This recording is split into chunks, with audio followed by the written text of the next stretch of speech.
Mariage ou non, la règle est la règle. Membre de la famille royale britannique pendant plusieurs années avant de partir vivre aux États-Unis et d'abandonner tous leurs privilèges, le prince Harry et Meghan Markle ont dû se conformer au strict protocole de la monarchie. Et même les cadeaux reçus le jour de leur union n'y ont pas échappé. Dans leur tête, le 19 mai 2018 doit être gravé. Après quelques mois d'amour, le prince Harry et Meghan Markle s'étaient passé la bague au doigt devant la reine Elisabeth II et toute la famille royale réunie. Une magnifique journée en apparence, qui avait été plus compliquée à vivre pour le couple, selon les confidences du fils de Charles III dans son autobiographie Spare, sortie en janvier dernier. Notamment en raison d'un lourd protocole, difficile à vivre pour l'actrice américaine et son mari, obligés de se conformer aux règles de la famille royale. Et de renoncer à certains avantages, comme leur cadeau de mariage.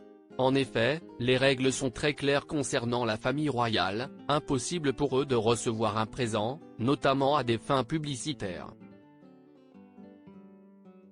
Seule exception, les fleurs et la nourriture, mais attention, rien ne doit coûter plus de 150 livres sterling. Autant dire que cela limite les choix.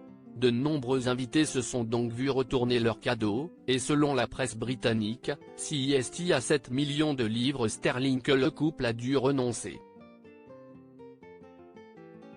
Car en dehors des cadeaux, les chèques sont également soumis à une règle très stricte. Les membres de la famille royale n'ont en effet pas le droit d'accepter d'argent pour leurs bénéfices personnels et ne peuvent le faire que pour une association. Impossible, donc, pour les invités riches et célèbres qui avaient fait le déplacement, George Clooney et sa femme Amal, David et Victoria Beckham, Oprah Winfrey, etc. de leur faire un joli don. Loin de la famille royale mais pas des tensions. On imagine cependant que certains se sont rattrapés derrière. Depuis mars 2020, le couple formé par le prince Harry et Meghan Markle a quitté l'ensemble de ses fonctions dans la famille royale pour aller vivre aux États-Unis, où ils se sentent plus libres. Parents de 2 enfants, Archie, 4 ans et Lilibet, 2 ans, les deux amoureux semblent d'ailleurs s'y épanouir malgré quelques rumeurs de tension ces derniers mois.